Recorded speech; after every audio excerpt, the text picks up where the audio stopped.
Hare Krishna devotees, welcome to Nityam Bhagavata Sevaya, Saturday morning. Today we'll be having the replay of Srimad Bhagavatam class on Canto 5, Chapter 5, 28th verse. This class was given by His Holiness Prahladananda Swami Maharaj. So I'll just play that. Hare Krishna.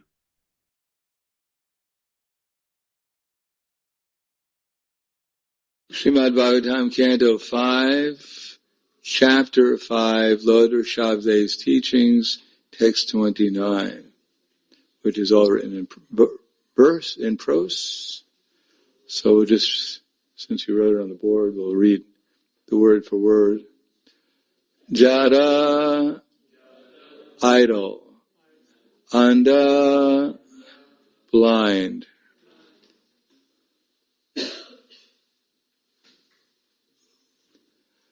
Mukha, dumb. Badira, deaf. We don't seem to get very much response here. What's difficult to figure it out? Pisacha, ghost. Unmadaka, a madman. Vat, like. Avaduta, Vesha, appearing like an avaduta, having no concern with the material world. Abhibasyamanaha, being thus addressed as dumb, deaf, dumb, and blind. Api, although. Jananam, by the people. Grihita, took. Mona, of silence. Rata, the vow.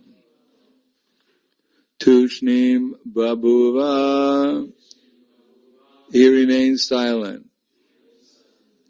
Translation and purport by His Divine Grace, A.C. Bhaktivedanta Swami Srila Prabhupada.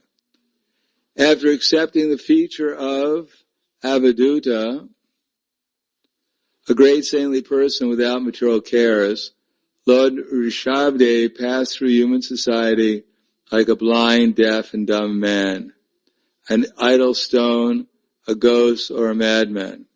Although people called him such names, he remained silent and did not speak to anyone. Purport. The word avaduta refers to one who does not care for social conventions, particularly the varnashram dharma. However, such a person may be situated fully within himself and be satisfied with the Supreme Personality of Godhead on whom he meditates. In other words, one who has surpassed the rules and regulations of varna and ashram dharma is called avaduta. Such a person has already surpassed the clutches of Maya, and he lives completely separate and independent. Translation. After accepting the features of avaduta, a great saintly person without material cares, Lord Rishabhdeva passed through human society like a blind, deaf, and dumb man, an idle stone, a ghost, or a madman. Such people call him such names. Although people called him such names, remained silent, did not speak to anyone. Namo Vishnu Padaya Krishna Prasthaya Bhutaya Srimate Bhaktivedanta Swami Namane Namaste Saraswatam Deve Gauravani Purcharane Nirbhishesha Srinivadi Paschatya De Siddharana. Keeping in mind, since it's pertaining to this verse, when sometimes we, especially in our ISKCON society, we become very inventive over the years. And as the years go on, we become convinced that what we're doing is perfectly right because everyone else is doing it. There's a whole disciple succession of things that don't come from our disciple succession. The example is given that one saintly person, he was performing a sacrifice. But before the sacrifice, he had his cat, so he tied his cat to a rock right near the sacrifice. And every time he had a sacrifice, he put the cat there. So after some time, his followers became convinced that in order to perform the sacrifice, you needed a cat, and you had to tie it to a rock near the sacrifice. So after he left this world, his followers continued to have cats tied to rocks near sacrifices. So similarly, unless we try to understand what we're trying to accomplish, often we do things, we do them because we like to do them. That's the first reason why we usually do things. And second is because others have done it, we've seen others do it, and therefore we think it's proper. But some things are obviously not within our line. For instance, when we dance in kirtan, when we dance in a circle, especially before the deities, it's actually not following our archana process, because then we're turning our back to the deities, which is not allowed. And besides that, we're dancing for the pleasure of the deities, not for our own pleasure. But the most important factor is that not to turn our back to the deities. So that way everyone is turning their back to the deities, which is not recommended. The other thing is that dancing, as Prophet showed, was a certain way. Because we sometimes get into this mood that we can dance any way we want, and it's all good because I'm enthusiastic. Whether I'm Krishna conscious or not, that's a different thing. But I feel enlivened by jumping up in the air or whirling around, and therefore it must be good because I feel good. But our process of dancing is actually supposed to enhance our hearing and chanting. It's not supposed to be, there's one process called dancing, and we just twirl around like we're on fire or something. And the other is sometimes when we land or we stop for a while, we hear and chant about Krishna. Especially when someone introduces joining arms together and twirling around as if it had something to do with Krishna consciousness. Or joining hands like this and twirling. It's good exercise maybe. It's something we used to do as children, whirl someone around until they got dizzy. But as far as focusing our mind upon Krishna, it doesn't seem to have very much to do with Krishna consciousness. But because everyone does it, therefore it must be good. The Prabhupada, he showed his dancing was putting his arms up in the air and going back to the Swami step. And sometimes Prabhupada would jump in ecstasy, but not, grab someone's hand and whirl them around. Could you imagine seeing Prabhupada doing that? It would seem rather out of place. So similarly, here we have the Avadhuta. In our society, we started to call anyone who is strange, acted strangely, we could say eccentric or crazy, they became an Avadhuta, which is exactly the opposite of what an actual Avadhuta is. This tendency to give titles to people that actually don't deserve the title, as if we're the bestower of titles. It's a kind of false ego. Yes, I don't want to say you're crazy, mad, insane, or eccentric. So I say you're Avadhuta, to be polite. But actually what I mean is that you're crazy, mad, and eccentric. But I'm a nice person. Therefore I bestow upon you this title.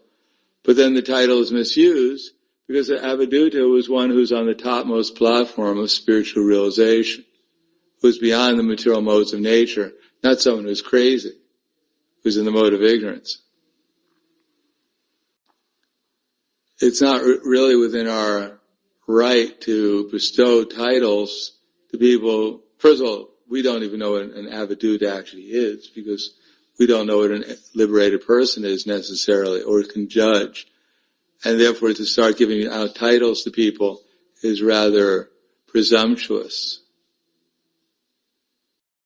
Similarly, within our society, we find sometimes devotees, they're supposed to be performing a certain service, they have a certain duty, but they just decide that I don't want to be boring, I want to create my own standards for that particular vana and ashram, as if Krishna, when he set forward the standards and his acharyas, they missed out on something. They weren't creative enough. And therefore, I'm going to utilize my creativity and just do whatever I want and call that creativity. So that's all very presumptuous.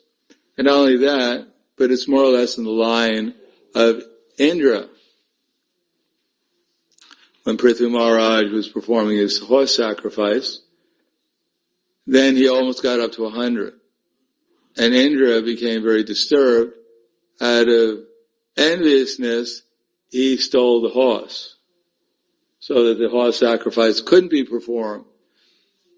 Janmanjaya, who's Prithvi Maharaj's son, went into the air to kill Indra, who was stealing the horse.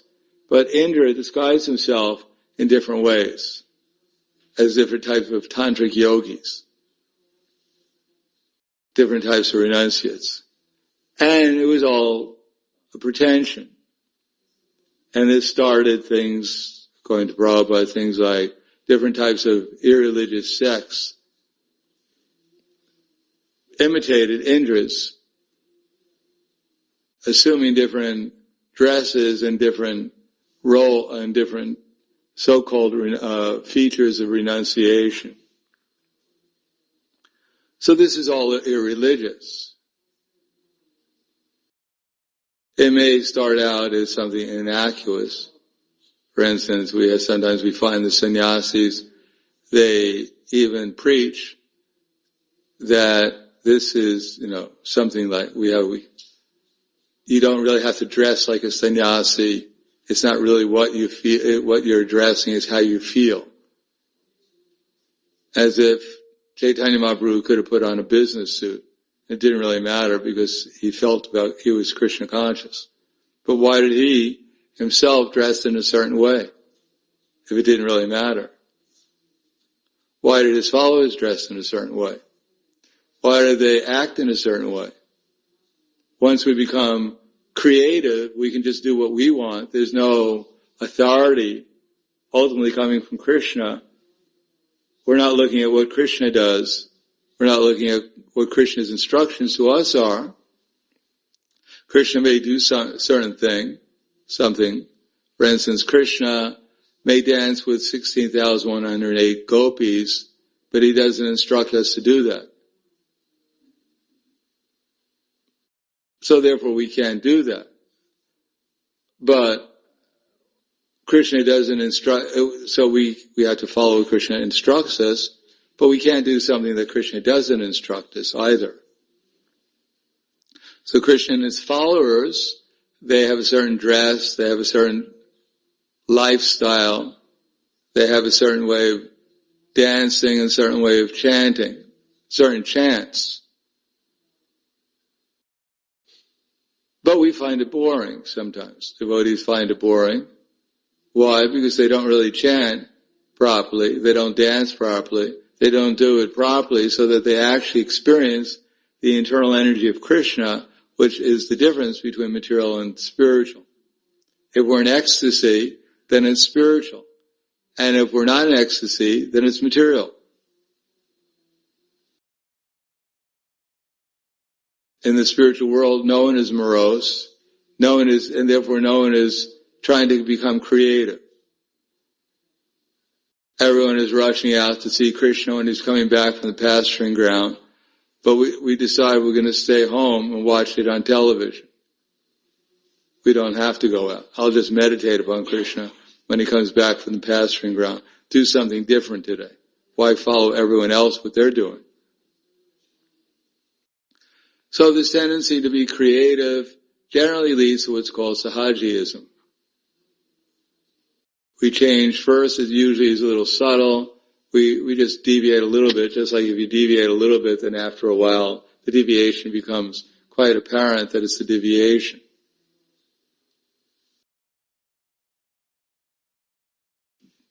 Change the dress a little bit, change this, change that, change the philosophy a little bit, start adding things on.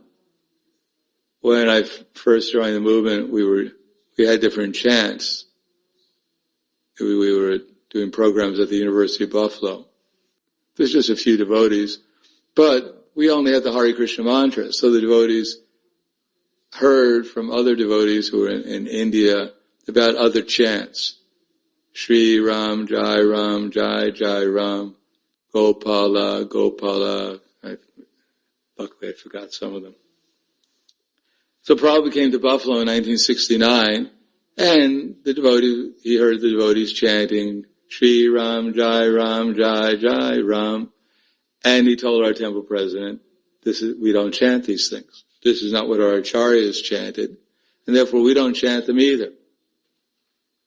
That there is some authority, there's some standard coming from our authorities, and we follow our authority. Otherwise, how can we say we're serving our acharyas when we do something that they never did? Where does that authority come from to do that? And if we're not connected with our acharyas, how could we possibly be connected with Krishna in what we're doing? And if we're not connected with Krishna, and when there's internal energy, how could it be spiritual?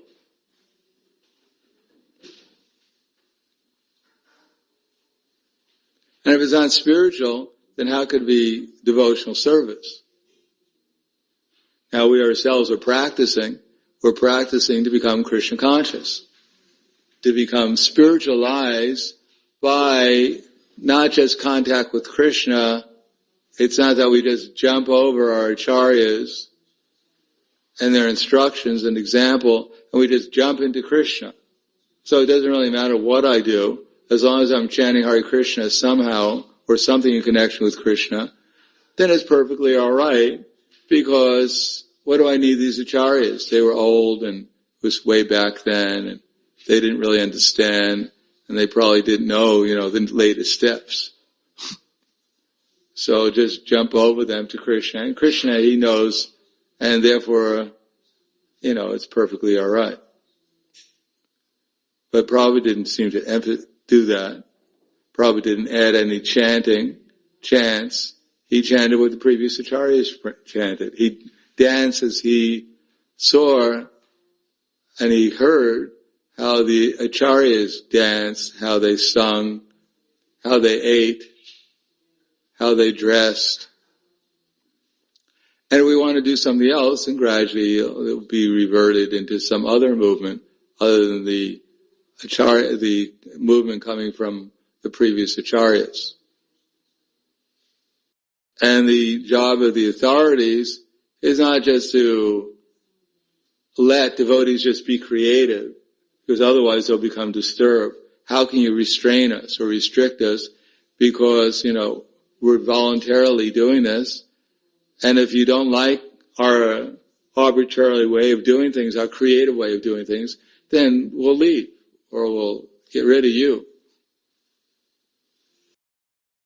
But Prabhupada didn't seem to mind that. If someone didn't want to do follow their own philosophy, follow their own customs, whatever they wanted to do, then Prabhupada said, fine, then start your own movement. But don't mix it up with the Hare Krishna movement.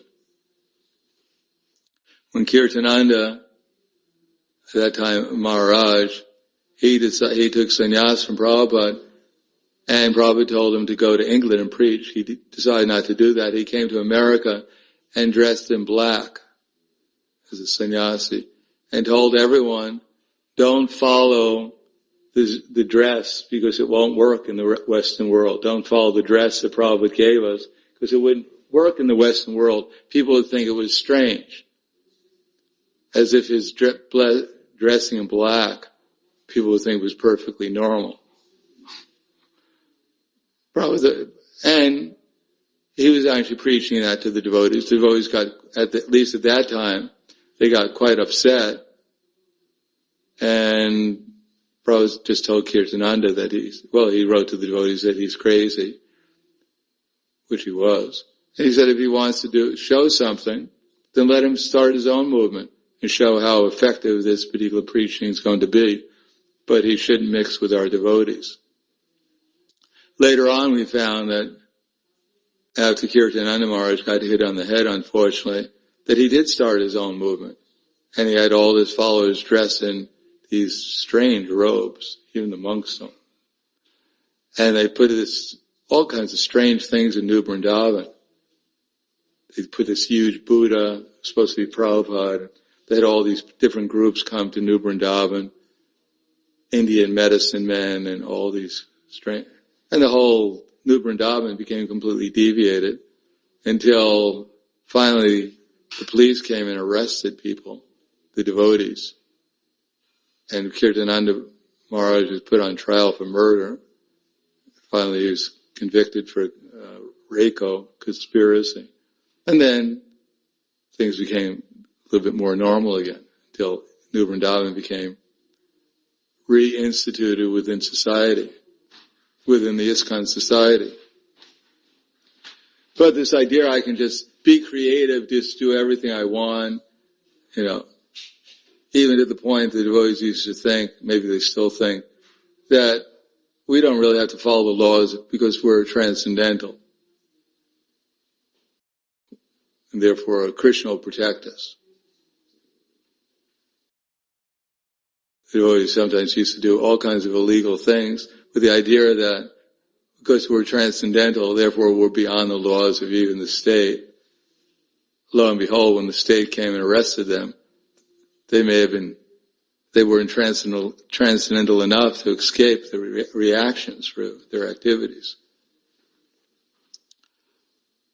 The point is that avadhuta, or any other designation, if we take sannyas, if we're a brahmachari, if we're grihasta, then we should follow the standard, not try to create. Sometimes the devotees, they decide I want to be a sannyasi, but they won't give me sannyas. So they dress without the thing in the back. And then they put their top on such a way as you can't tell if they're a brahmachari or sannyasi. So they're not qualified to take sannyas, to go through the process, but they want to pretend they're a sannyasi within our society. Or they want other people to think they're sannyasis. But that's cheating. By such cheating in the mentality, it's just a manifestation of a cheating mentality. If we can't even grossly act properly, what to speak of subtly? It's more difficult to act properly subtly. People don't notice if we're deviating subtly. But it's quite apparent when we're deviating grossly with our dress or our kirtan or the way we chant, the way we, whatever, with the way we eat. That's more noticeable. So if we can't even regulate ourselves following the acharyas externally, what's the hope of trying to do it internally? There's very little hope. And when we start accepting it, that it doesn't really matter, everyone can do whatever they want, ISKCON has become a free-for-all. Men and women can just mix freely because we're all gopis and gopas or whatever else. That was old-fashioned. Women are actually men and men should be like, women should be like men and men should be like women. It should all be just one big happy family. And all the children should, that form out of such one big happy family, they should be just all one big happy family too. They don't know who their father or mother is. It's just one big happy family.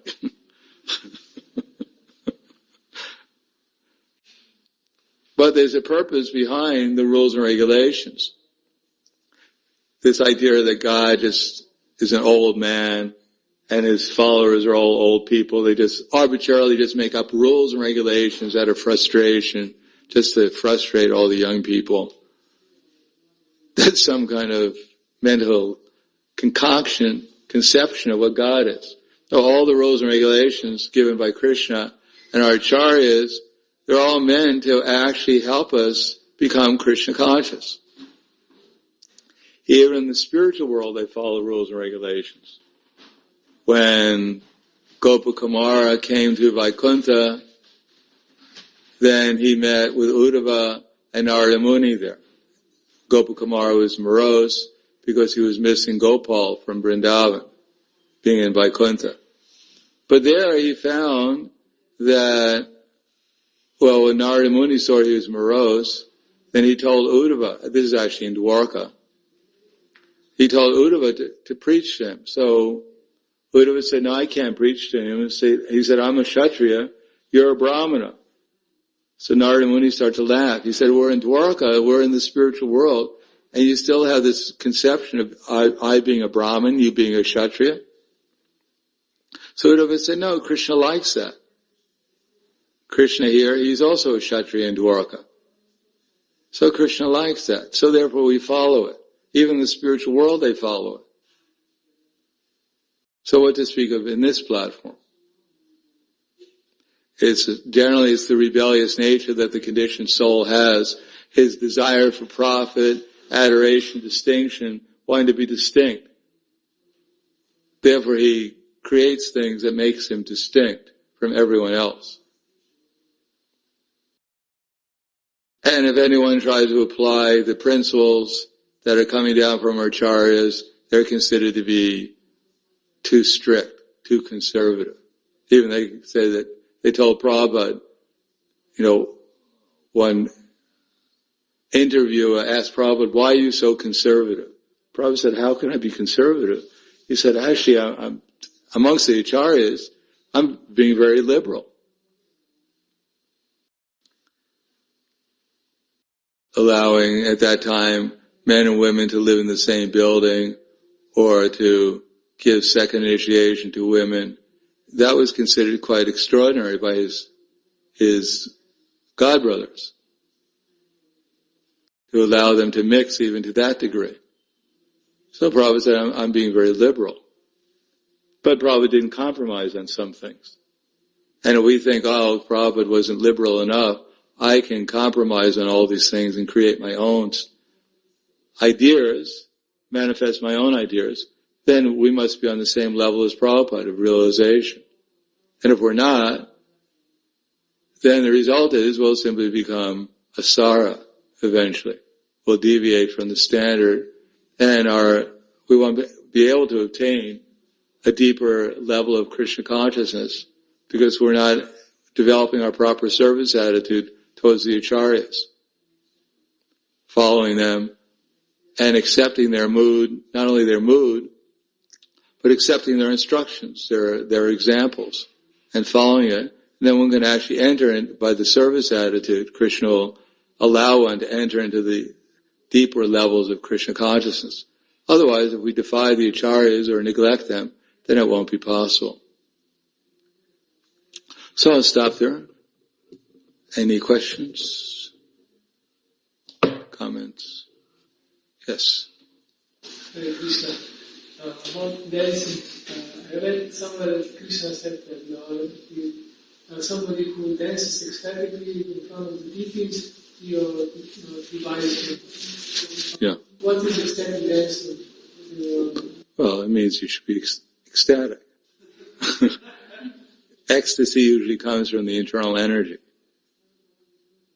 Of course, we can jump up and down, and then we might become a little bit more enthusiastic, but it's in front of the deities. It's this idea of ecstatic. Ecstatic means under the internal energy. And that comes from deep absorption in hearing and chanting. We're ecstatic about Krishna, not about how wonderful I'm dancing.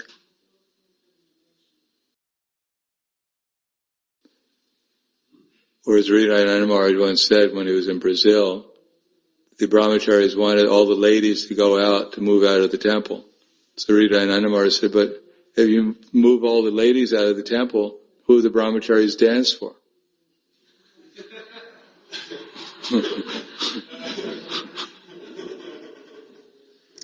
So ecstatic dancing means we're in ecstasy. And if we're not in ecstasy, Prabhupada said, well, then just dance and you'll feel like being ecstatic. But not just whirling around, that's not ecstasy.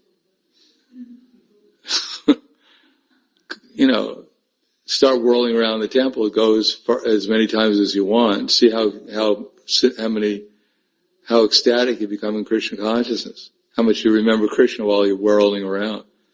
Just trying to make sure you don't pass out or hit into someone. There's no question of remembering Krishna very much. It's not in relation to Krishna. It's all in relation to my body twirling around. So what does that got to do with ecstatic chanting, ecstatic dancing? Let's be practical. We become ecstatic as much as we actually remember Krishna's name, his form, his quality, and his pastimes. In contact with Krishna, we feel ecstasy. And if we're feeling ecstasy outside of contact with Krishna, that's just mundane.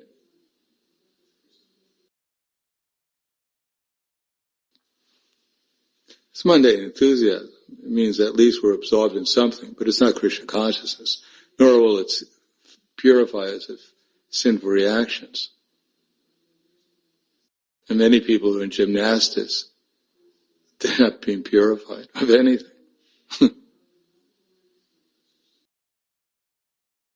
Anything else?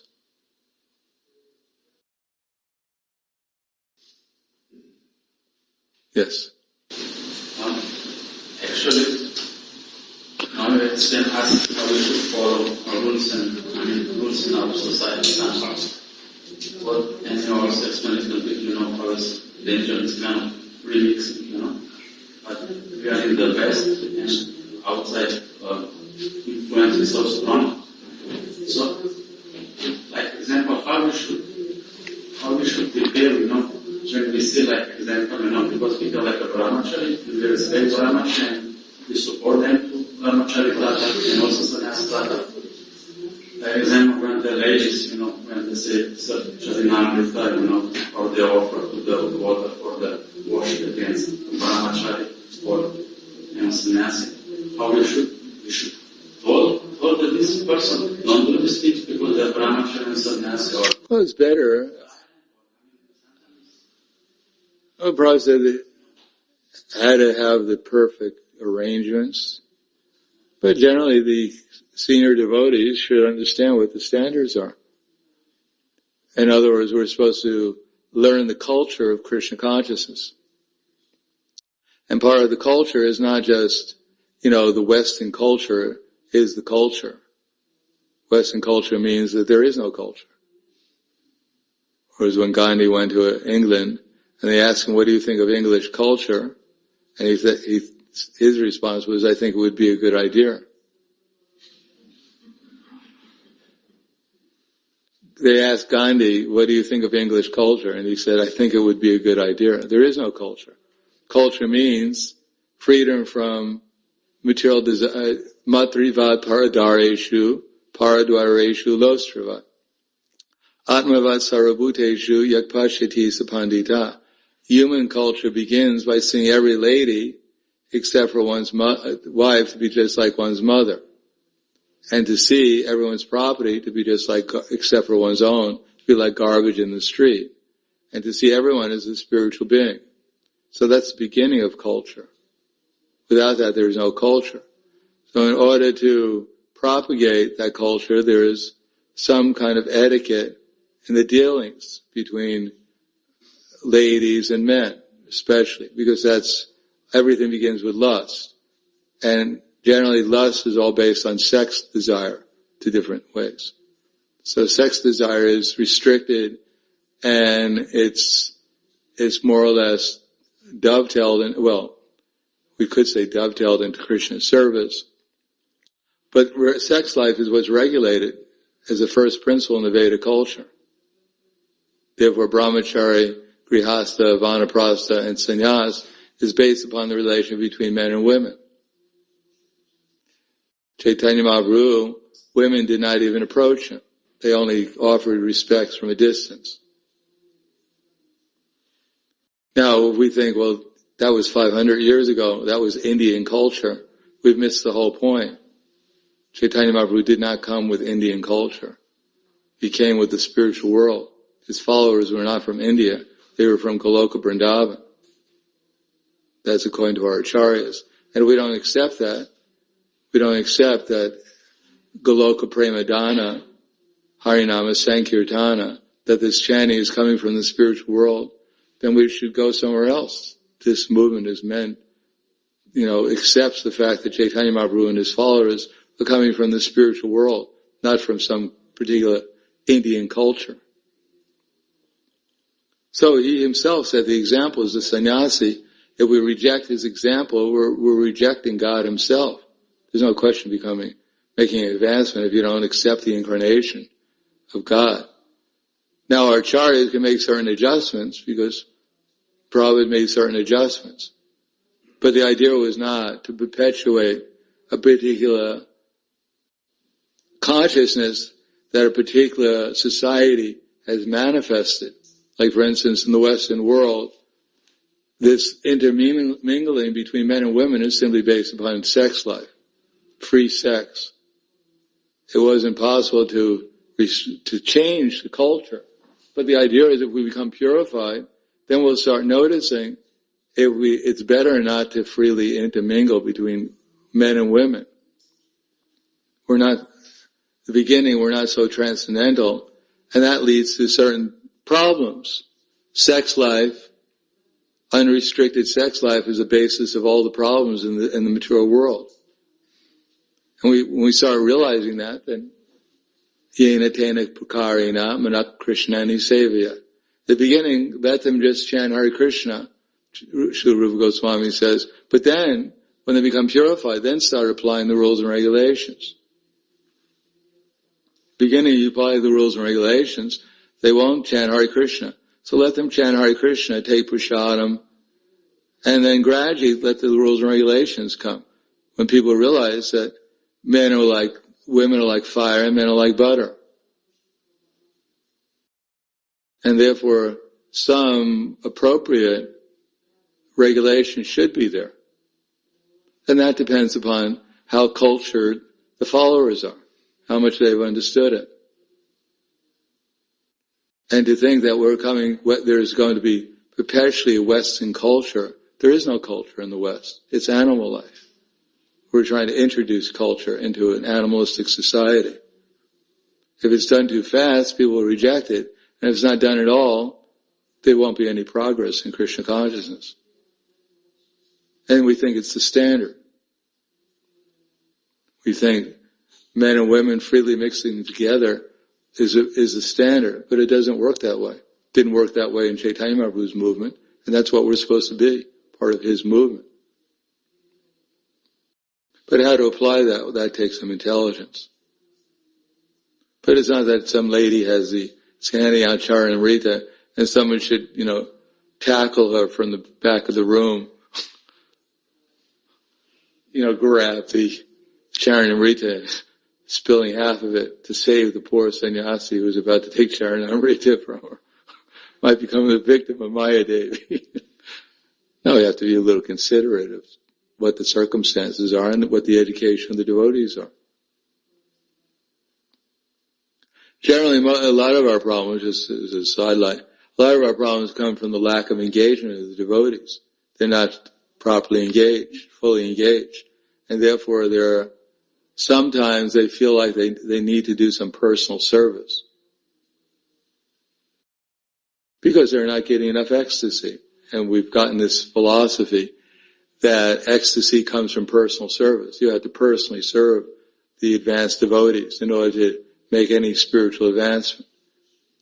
But that's not our philosophy. And it doesn't work either. I mean, it may work too. Vapus also has some significance. But Vani is more important. We should know who we are. We should know what kind of body, what circumstances we're under, including our psychophysical nature, and then act accordingly. And if we do something in that way, according to the instructions of the authorities in disciple succession, and we do something for Krishna, then we'll be ecstatic. We'll be properly engaged. And if we start creating our own ideas of how I'm going to be engaged, the authority the acharyas are going to be missing there. And ultimately Krishna will be missing. However much we try to engage ourselves. When Prabhupada was here, he engaged the devotees mostly in preaching. And the householders, either in farm communities or those who are working, he encouraged them to give a certain percentage of their income, come to the temple as often as possible, but engage in their household life, in deity worship, etc. So everyone had their duty, and they were enthusiastically engaged, more or less, those who stayed in the society. But in the absence of very strong book distribution, regular harinams, householders being convinced that the temple is really pushing forward the Chaitanya Mahaprabhu's movement, and the feeling that they should contribute in their own way financially and engage as much as possible. Therefore, there's a certain lack of engagement, of absorption in service. And therefore, all these concoctions come out of that, try to make up for it. Otherwise, we start concoction. We just make more and more things. Then eventually the society will just degrade itself, become just like what we consider a church nowadays. Is that right? Anything else? Yes. You said that unrestricted sex life just provide some blessings. Can you give some examples? Unrestricted sex? Well, everything begins with contemplating the objects of the senses. Our fall down doesn't come because we trip over some mridanga. Our fall down. If you stick to karmic life, they say, what is wrong if I have sex life? There's nothing wrong, because their whole life is a mess. There's nothing, can't get any worse. For them, there's nothing wrong because their whole life is wrong. But for one who's trying to elevate their consciousness, unrestricted sex life, first of all, from the physical point of view, you lose all your shakti, all your ojas, all the potential for higher consciousness. Plus, you lose your health, everything is lost. And you simply become absorbed in lust, which means after a while there'll be more lust. As you feed lust, there'll be more lust. More greed, more anger, more delusion, more forgetfulness, more loss of intelligence. You'll become more and more absorbed in the most deeper, the darker ignorance. So what's wrong when you're with the Yamadutas and they're ripping your body apart, or they're putting you against a hot iron lady or a man? Then you'll figure out maybe it was wrong. All of the warnings are there, but if you don't believe it, if you're so dull that you can't understand it, then eventually the Yamadutas will explain it to you. Give you something more convincing than a little philosophy. Anything else? Thank you very much. Grantaraj Srimad Bhagavatam Ki Jai. Srila Prabhupada Ki Jai. Gaur Premanande.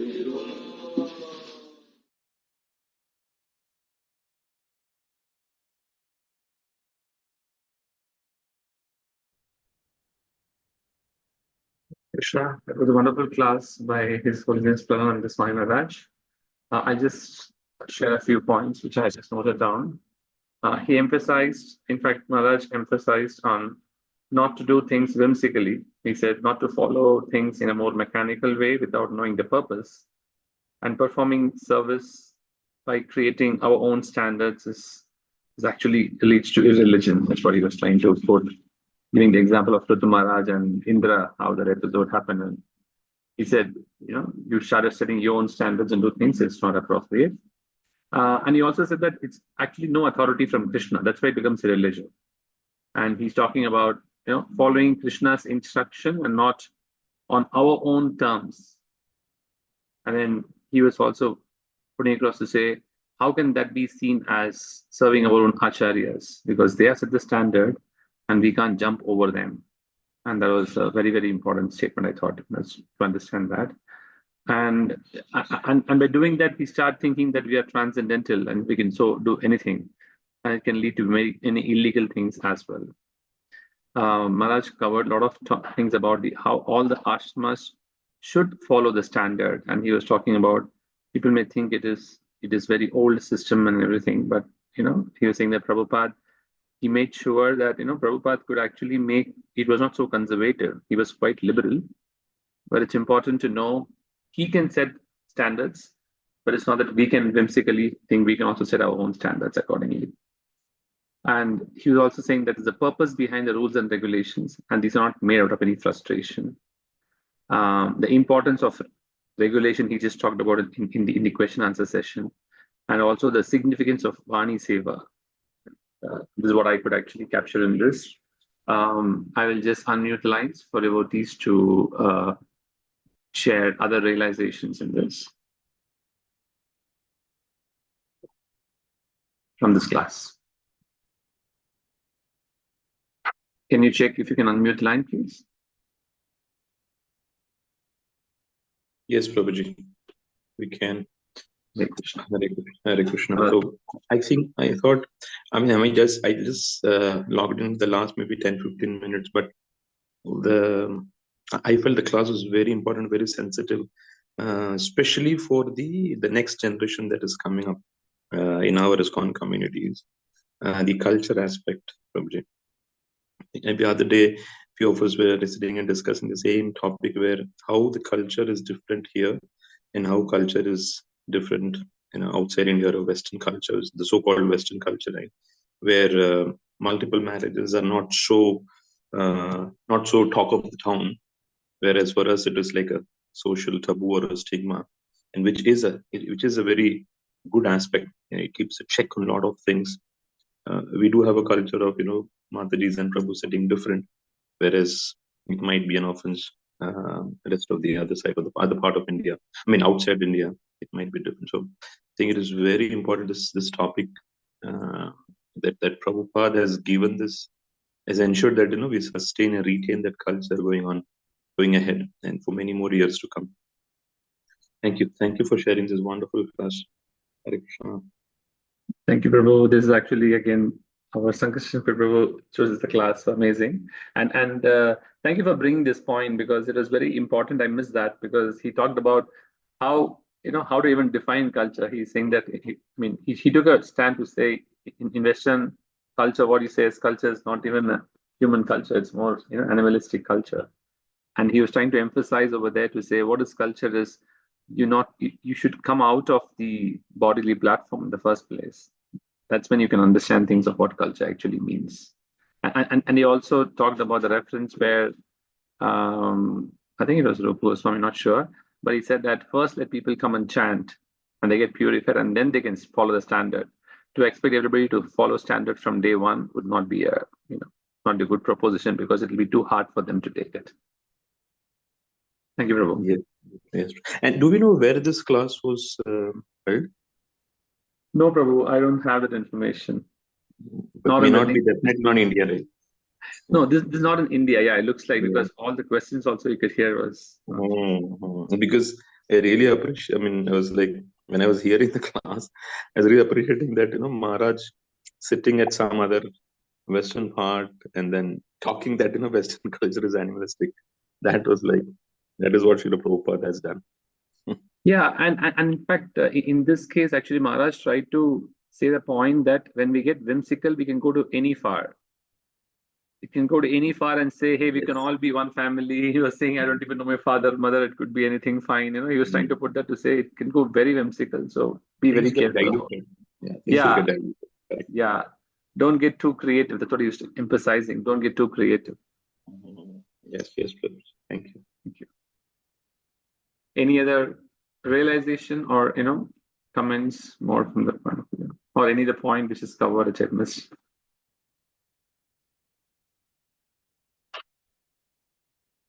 Okay, if not, we'll just end the class here. Thanks for actually joining us today. We'll just end with the Vaishnava Pranam. Before that, we'll glorify the Lord. We'll just glorify the Maharaj as well. His Holiness Prahladananda Swami Maharaj ki jai. Vancha kalpatarubhasya kripa sindhubhyo cha patitanam pavanebhyo vaishvanibhavan ananta koti vaishnavanda ki jai. Granth Srimad Bhagavatam ki jai. Guru Srila Prabhupada ki jai. Nitai Gaur Sitaram Premanande. Hari Hari Bol. Tomorrow we'll have the class from the temple at 8:30. Hare Krishna. I'll just end the session now.